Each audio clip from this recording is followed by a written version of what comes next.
নমস্কাৰ আপোনালোক সকলোকে মোৰ পাকঘৰলৈ স্বাগতম জনাইছো। আজি পুনৰ এটা নতুন ৰেচিপি লৈ আপোনালোকৰ ওচৰলৈ আহিছো। আজি মই বনাবলৈ লৈছো কঁঠালৰ পিঠা। কঁঠালৰ পিঠাৰ বাবে মই লৈছো কেইফুটামান কঁঠাল লৈছো, 1 কাপ ময়দা লৈছো, বেকিং পাউডাৰ লৈছো, গুড় লৈছো অকণমান, চেনি লৈছো আৰু ৰিফাইন অইল লৈছো আৰু অকণমান মই গাখীৰ লৈছো। প্ৰথমে মই কঁঠাল কেইফুটা গুটি কেইটা উলিয়াই ভালদৰে মিক্সিত পিচি লম। এয়া মোৰ কঁঠালখিনি পিছা হৈ গ'ল। এতিয়া মই একেটা মিক্সি বাটিতে গাখীৰখিনি মিক্স কৰি ইয়াতে গুড় আৰু চেনিখিনি একেলগে পিচি লম। এইখিনি মই গাখীৰ দিলোঁ, ইয়াতে মই চেনি দিম।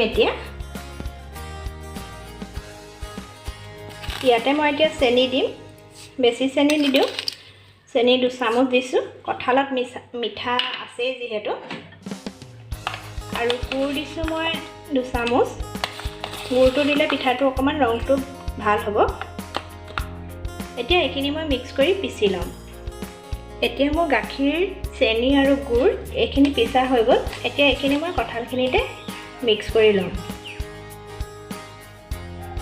এইখিনি ভালদৰে মিক্স কৰি ফেটিব লাগিব। এতিয়া এইখিনি মই ভালদৰে মিক্স কৰি ল'ম। এইখিনি ভালদৰে অকণমান সময় ফেটিব লাগিব।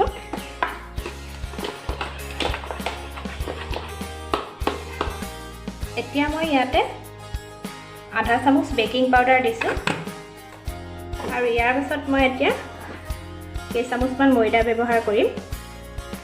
কঁঠালখিনি ভালদৰে পিচি লোৱা আছে যে সেইকাৰণে ইমান অসুবিধা নাই। এতিয়া ইয়াতে মই আৰু 1 চামুচমান ৰিফাইন অইল দিছোঁ।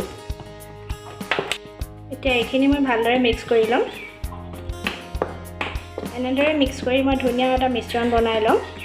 তাৰপাছত মই ভাজিম। এইখিনি মোৰ হৈ গ'ল। এইখিনি মই খুব ভালদৰে ফেটি ল'লোঁ আৰু এনেদৰে কৰি মই এতিয়া প্ৰায় 10 মিনিটমান সময় ৰখাই থ'ম। তাৰপাছত ভাজিম। এইখিনি মোৰ এতিয়া 10 মিনিট হৈ গ'ল। 10 মিনিটৰ পিছত মই এইখিনি এতিয়া ভাজিব পৰা হ'লোঁ।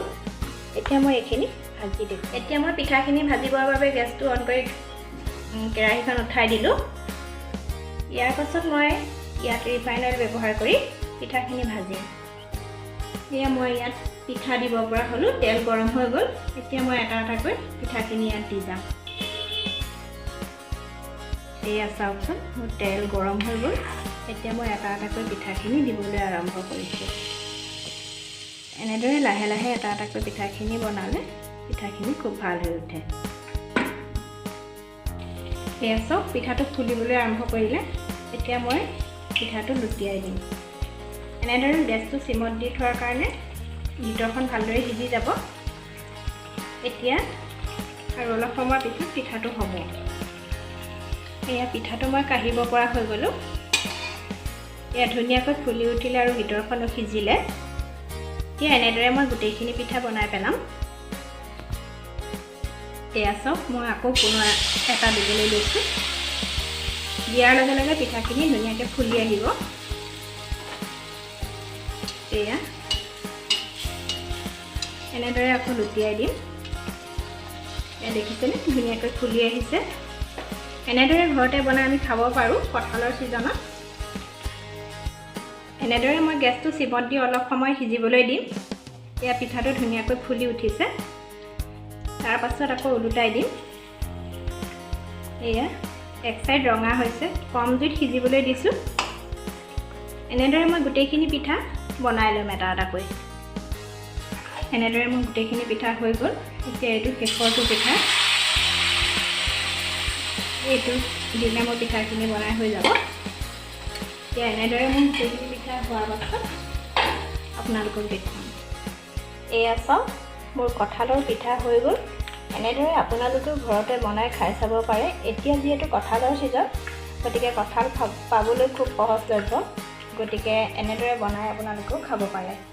এতিয়া আপোনালোকলৈ এটা অনুৰোধ, যদি মোৰ চেনেলটো প্ৰথমবাৰলৈ শ্বেয়াৰ কৰিবলৈ নাপাহৰিব আৰু ভিডিঅ'টো চাই কেনে পালে কমেণ্ট কৰি জনাবচোন। আজিলৈ মোৰ ৰেচিপিটো ইমানেই। আৰু যিসকলে ভিডিঅ'টো চাইছে তেওঁলোকলৈ মোৰ ফালৰ পৰা ধন্যবাদ থাকিল।